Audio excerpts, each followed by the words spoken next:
qui sort, elle sort du bassin de phytoépuration. D'accord. Qui a été traité par les plantes. Et elle est injectée sur le car, elle est propre. Et comme elle va se réévacuer vers le bassin de phytoépuration pour une nouvelle filtration par les plantes.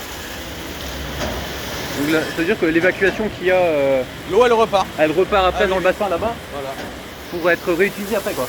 En gros. Ouais, d'accord.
De suivi donc des véhicules électriques.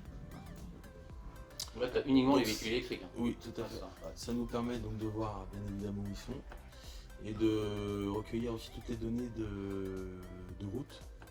Donc ça va pouvoir nous permettre de voir donc la vitesse, l'itinéraire emprunté, la température à l'intérieur du car, la température moteur, le nombre de fois que le conducteur a appuyé sur le frein. Enfin, on a beaucoup de données. Donc là, si je prends par exemple aujourd'hui le quart de ligne. Là, tu viens de sélectionner le car qui est sur la route. Là, voilà, sur la ligne Glasgow, quoi. Voilà, c'est ça. D'accord. Donc là, j'ai sa vitesse de fonctionnement en temps réel. Donc là, il est arrêté, donc il est à 0 km/h, ce qui est logique. Oui. Et puis je peux voir par exemple ce qu'il a fait aujourd'hui. Là, il lui reste 96% de charge, c'est normal. Donc, il est parti bien. à 100% du garage. Et donc ça, c'est en temps réel quasiment, quoi. Là, c'est du temps réel. Ah ouais, c'est top.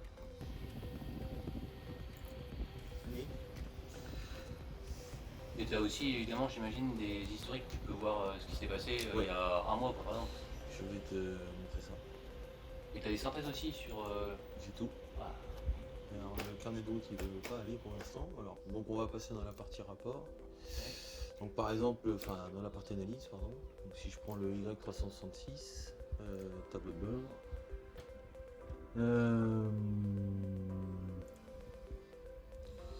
Là, on va voir par exemple la vitesse.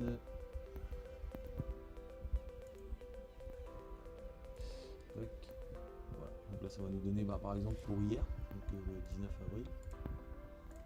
Qu'est-ce qui s'est passé le 19 avril? Donc on voit bien. Ah oui, il faut mettre la tranche horaire. Ouais. Ouais, c'est ça. Parce que hier, Voilà. sur la ligne Voilà. 8. Hier, c'est son. Voilà, hier, globalement, là, on a tout son graphe. Donc là, en fait, je vais demander donc la vitesse Oui. et la position de la pédale de frein. Donc les appuis sur la pédale de frein. Donc en bleu, on a tous les appuis sur la pédale de frein. D'accord. Et en noir, on a toutes les vitesses. C'est un graphe un peu comme un disque à l'époque, sauf que c'est informatique évidemment. Et là, à la lecture du graphe, c'est ça qui est bien, et on s'en sert justement pour faire les formations éco-conduite. Là, on voit tout de suite qu'il y a eu un chauffeur le matin et un autre l'après-midi. Parce que là, on voit celui du matin. Au niveau d'utilisation de la pédale de frein, il est, j'ai envie de dire, il est vraiment parfait, quoi. Il n'y a pas beaucoup d'appui, il y a très peu d'appui sur la pédale de frein. On sent bien que les appuis qu'il y a eu, c'est juste pour arrêter le véhicule. Et par contre, le soir, on s'aperçoit qu'on a des graphes qui sont beaucoup plus bleus. Donc c'est-à-dire qu'il y a beaucoup plus d'appui sur la pédale de frein. Donc c'est-à-dire que ça a été utilisé beaucoup plus, en sachant que entre le matin et le soir, c'est le même itinéraire qui a été emprunté. Donc, normalement. Ouais, ça devrait être donc celui qui est excellent en conduite, c'est celui du matin. Et celui de l'après-midi, on s'aperçoit que il y a des choses à revoir. On est sur le même itinéraire, donc normalement on devrait avoir les mêmes graphiques, hein, globalement. Par contre, ça, c'est pas des données du tout issues du contrôle-graphe. Ça, Ça, c'est les données issues du véhicule directement. Voilà, du véhicule Ouais, directement. Ok. directement.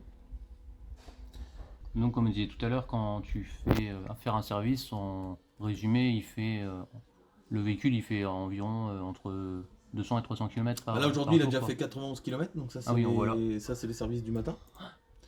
Et là, il est reparti donc à 13h45 jusqu'à 20h30 et ça va lui faire un 220 km. Ouais, donc il va faire plus de 300 km 320 tous les à peu jours, près. quoi. Ouais, dans l'idée Ok, c'est ça. ouais. Dans l'idée c'est ça. Avec une charge, hein, on voit bien. Donc là, Voilà, 100% ce matin de démarrage. il est parti plein et puis bah, il a fait son service. Il est rentré ici. Il a remis la charge. Il a remis la charge à 9h11. Il est rentré à 75%. Puis il est remonté à 100%. Puis là on Pour le voit, repartir, hop, voilà, et ça il descend. redémarre. D'accord. Voilà. Donc là il est large hein, sur son service. Et donc, pour ce véhicule-là, à l'année, tu fais à peu près combien de kilomètres à peu près sur 85 000 km. 85 000 km par an. Ouais, Ah ouais. Impressionnant. 85 000 km.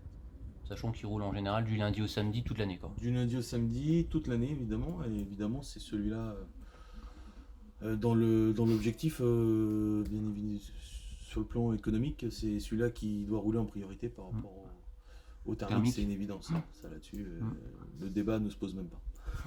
C'est clair. Voilà. Et d'ailleurs, on voit bien, il a 307 364 km. Hein, donc tout ça, Ah bah oui. on n'invente rien. Sachant que le véhicule, il date de 2018. 2019 celui-là. Le 2019. premier 2018, qui lui est plus affecté au tourisme. Et le deuxième, donc 366 en 2019. Il a démarré sa carrière de ligne régulière le 1er septembre 2019, très exactement.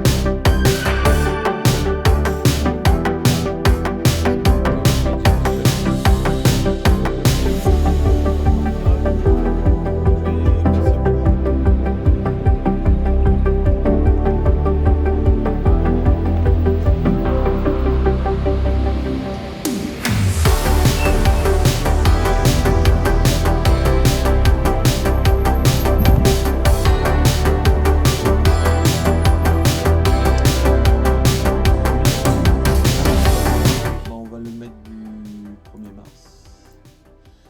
Donc Oh. synthèse mensuelle sur le véhicule qui 31 fait la ligne mars. régulière pour le mois de mars, consommation moyenne. Voilà.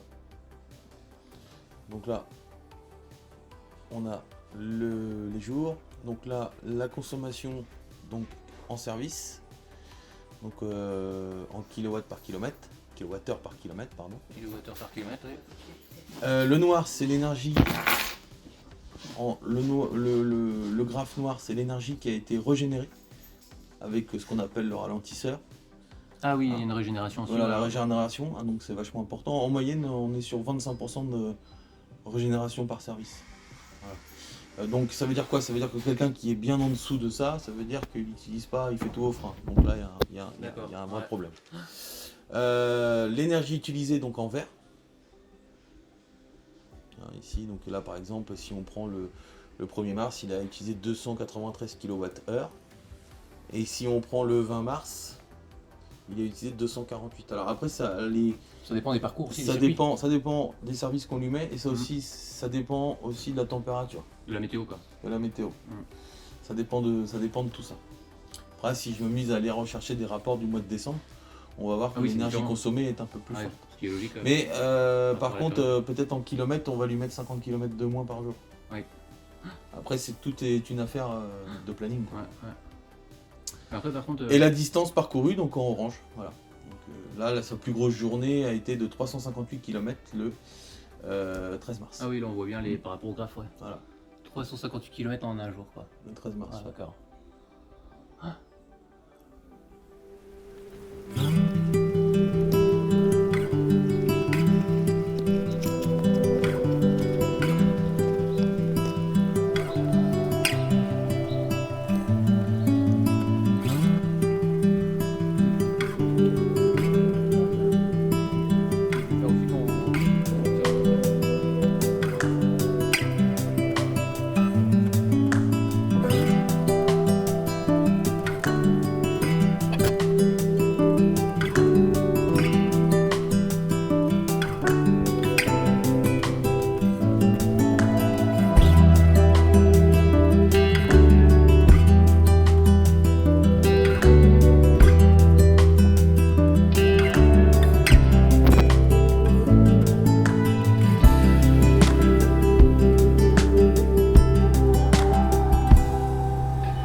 Le Morbihan, c'est un réseau d'entreprises qui, dans le Morbihan, donc dedans il y a des campings, il y a nous en autocar, il y a le parc de Montferré par exemple, qui ont mis en place des idées éco-responsables.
Panneau photovoltaïque, c'est une idée qu'on a eue au début, juste après avoir réceptionné les 2 cars électriques, de nous conforter, de confirmer un petit peu la démarche éco-responsable dans laquelle on s'était engagé avec les 2 véhicules électriques. C'est-à-dire qu'on s'est dit, l'histoire elle est là, ça serait le top si on pouvait être autonome. Donc on s'est mis en recherche de voir un petit peu comment on pouvait accéder à cette autonomie, et très vite on s'est aperçu que c'était les panneaux photovoltaïques qui allaient nous aider là-dessus. Donc dans l'idée on a fait installer 600 mètres carrés de panneaux photovoltaïques sur le toit du dépôt. Ouais. Et aujourd'hui, donc on produit de l'énergie solaire grâce aux panneaux évidemment. Et on a, au bout d'1 an d'exploitation, donc les panneaux ils vont sur leur 3e année maintenant. Et donc au bout de la première année, donc nos véhicules ils ont besoin de 85 000 à 90 000 à peu près kilowatts pour fonctionner sur les 2 véhicules électriques. Et nous, notre production solaire, elle s'est avérée être à 100 000 kilowatts. Donc ça veut dire que par les chiffres, on est autonome, on produit plus que ce qu'on consomme réellement avec nos 2 véhicules électriques. Voilà, tout simplement. D'accord. Et après, ça veut dire que le surplus... Alors nous, alors pour les professionnels, ça marche comme ça. On ne peut pas injecter la production solaire directement dans les véhicules. On est obligé de la réinjecter dans le réseau. D'accord. Voilà, c'est les professionnels, c'est comme ça. On n'a pas pu faire autrement, mais on a quand même la valeur des chiffres qui nous disent aujourd'hui que on produit plus que ce qu'on consomme réellement. Donc, globalement, ça voudrait dire que si avec nos panneaux on pouvait injecter l'électricité produite dans nos véhicules, on serait autonome. Techniquement autonome. Plus qu'autonome même. Plus qu'autonome, on aurait tu produis plus que ce que j'ai besoin pour faire rouler mes 2 cars électriques. Ouais, d'accord. Voilà l'idée du panneau du photovoltaïque. Ok. Voilà. Donc c'est une bonne, pour nous c'est une bonne démarche, hein, puisqu'on a voulu continuer à être Donc en plus au top de la démarche, quoi, tout simplement. En plus d'avoir les véhicules électriques, ça veut dire que tu as tu produis... On produit de l'énergie. L'énergie Ouais, plus que ce que tu en as besoin. Enfin, que tu as besoin, quoi. C'est ça. Et autre sujet aussi, tu sais, concernant le label. Alors le label, effectivement, le label, on est labellisé depuis 2021. Donc on a adhéré au programme Objectif CO2, donc qui est un programme qui est mis en place par l'ADEME, qui est une branche du ministère de l'écologie. Oui. Et donc au début, l'objectif était de s'inscrire dans cette démarche. On a commencé par être charté. Donc en fait, l'objectif de ce programme EVE, Objectif CO2, il s'appelle le programme EVE, c'est de déclarer justement en fonction de tout le parc véhicule, donc minibus, les midi-cars, les grands cars 3 essieux, etc., Oui. les électriques, les thermiques, la norme euro que comporte le véhicule. On déclare donc toutes ces données-là en fonction des kilométrages effectués avec le véhicule, les kilomètres à vide, Oui. le taux de charge par véhicule, par service. Donc on a beaucoup de données justement à enregistrer. On a démarré là-dessus en étant charté. Et donc on a signé la charte Objectif CO2. Et nous, encore une fois, on a voulu aller plus loin dans la démarche en partant sur le label. Et le label Objectif CO2, organisé donc par le programme EVE, toujours en partenariat avec l'ADEME, sauf que là, la charte, c'était des données sur la base du déclaratif. Ouais. Et le label, par contre, on est passé sur nos données, donc les mêmes données, sauf que là, on a été audité. Où il y a une personne qui vient dans Donc, l'entreprise Exactement. pour vérifier que les données soient... Vérifier que cohérentes. toutes nos données, les questions sont les suivantes de la part de l'auditeur. Ce chiffre-là, comment vous le trouvez? Et on doit être capable de répondre à la question. Parce que si c'est pour mettre des chiffres dans un tableau, il n'y a aucun intérêt. Donc on doit... alors ça nous a un petit peu modifié, entre guillemets, notre quotidien, notamment dans les données du nombre de personnes présentes à bord du véhicule par service. Les consos moyennes, on les suivait déjà, donc c'était entre guillemets un peu facile pour nous. Mais ça, les kilométrages à vide, les kilométrages en charge, etc., on a été obligé au quotidien de faire des petites modifications sur ce qu'on faisait auparavant, de façon à avoir des chiffres qui sont cohérents et à la fin que ça soit correct. Alors après, l'objectif du label, tous les ans on a un taux d'émission de CO2. Alors évidemment, faut pas l'aggraver.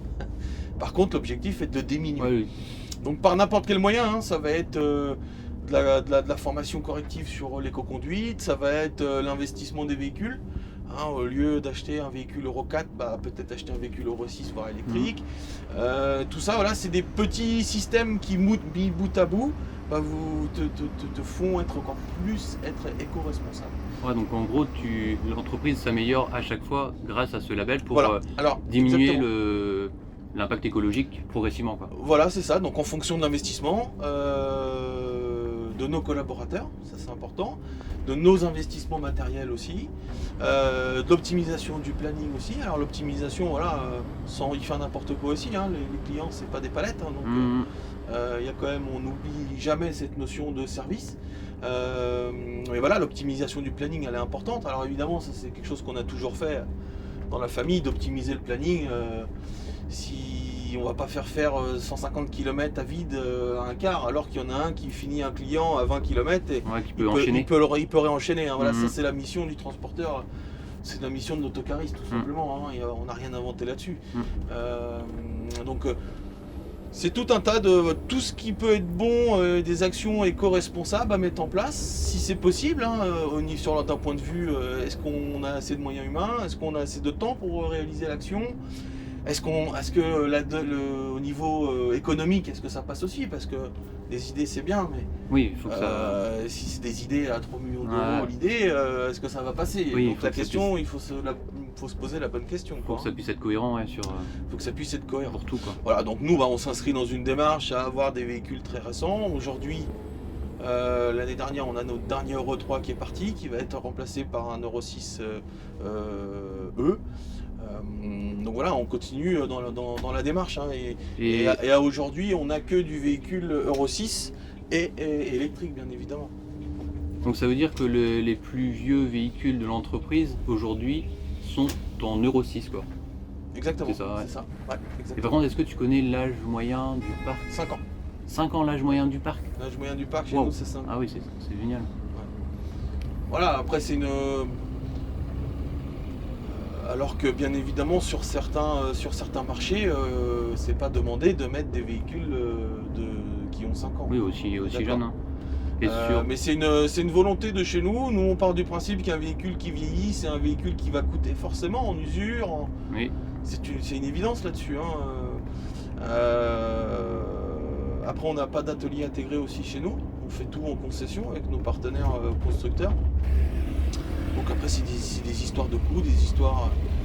voilà, avoir une équipe de techniciens chez nous, est-ce que ça vaut le coup? Pour le nombre de véhicules, non, ça vaut pas le coup, très clairement. Faut être honnête. Parce qu'au total, tu es à... Maintenant, je ne raisonnerais pas pareil si j'avais 60 véhicules à m'occuper. Oui, ça serait différent. Voilà. Et aujourd'hui, avec les 15 véhicules qu'on a, avoir un mécanicien... Ah, t'as anticipé ma question. Je vais te demander combien t'as de véhicules. 15 au total, quoi. Voilà, 15 au total, Okay. 15 cartes grises. Donc combien de véhicules électriques? Dont 2 véhicules électriques. Et tout le reste, c'est de l'Euro 6. Donc Euro 6C, Euro 6D. Euro 6. D'accord.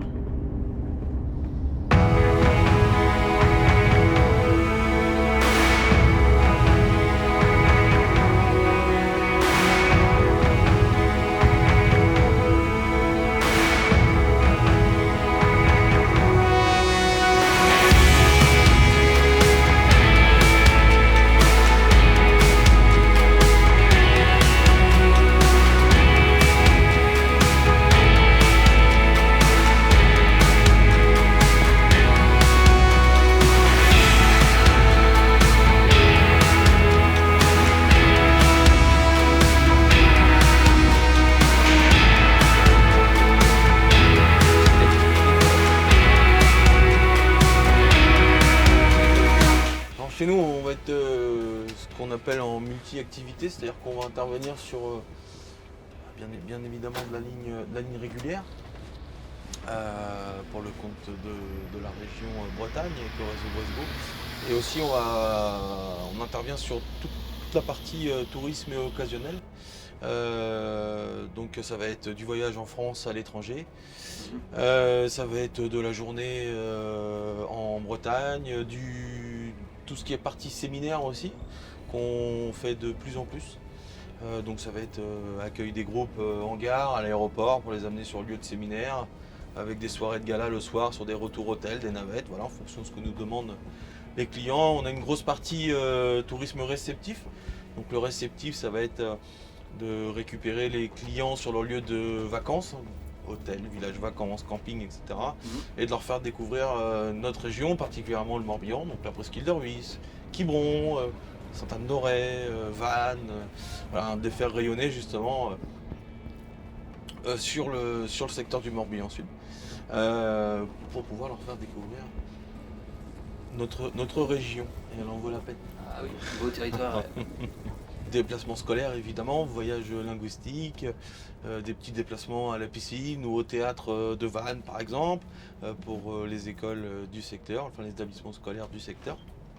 Et par exemple en séjour linguistique, c'est l'établissement qui te contacte directement ou c'est par le biais Ça dépend, il y a Ouais, des ça fois dépend. c'est l'établissement directement qui a l'habitude d'organiser lui-même son déplacement.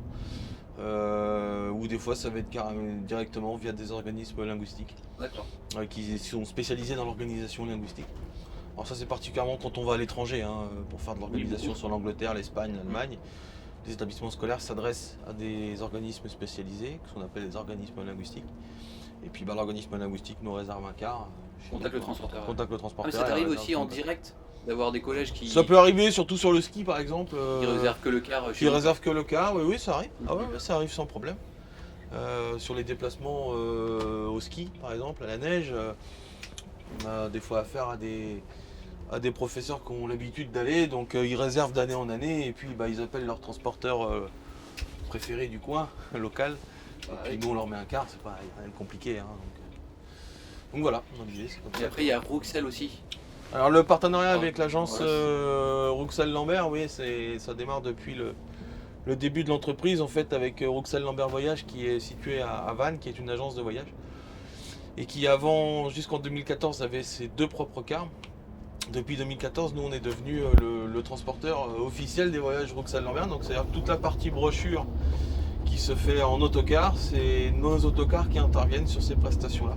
Donc on va retrouver des voyages de plusieurs jours en France, à l'étranger, des mini-séjours, des journées, des spectacles à Nantes, des journées Bretagne, Finistère, Côte d'Armor, Morbihan, voilà. Donc c'est eux qui organisent et c'est nous qui assurons le transport. C'est comme ça qu'on a démarré AVB le 1er avril 2014, déjà ça remonte à quelques années déjà.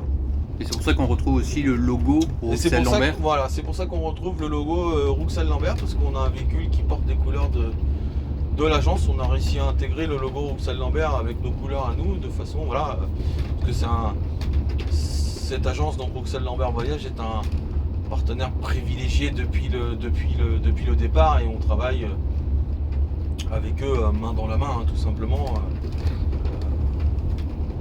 de façon à offrir le meilleur au client qui monte dans les véhicules et qui a acheté son voyage. Voilà, c'est ça le principe de fonctionnement chez nous.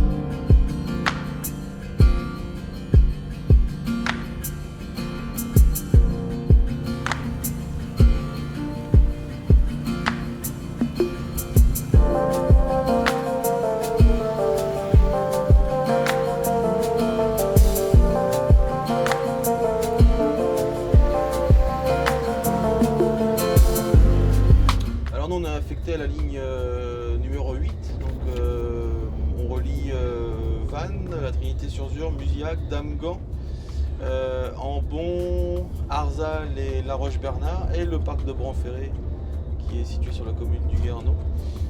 Donc on a 7 allers-retours par jour, donc entre ces communes que je viens de citer. On a 3 autocars qui sont affectés et dédiés donc, sur cette ligne régulière.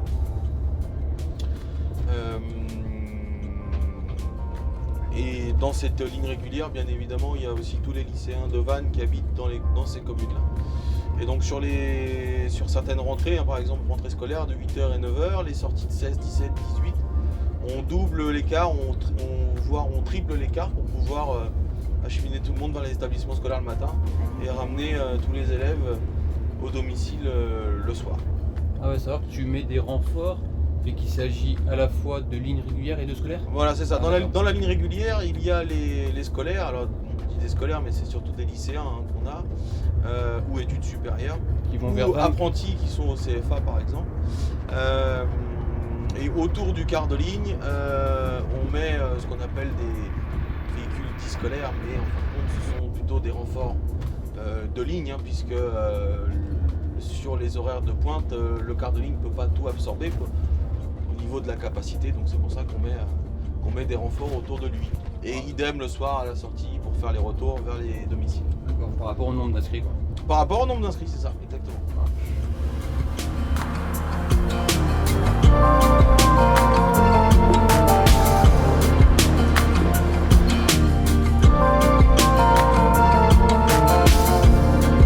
Moi, mon boulot, c'est une passion, c'est un plaisir.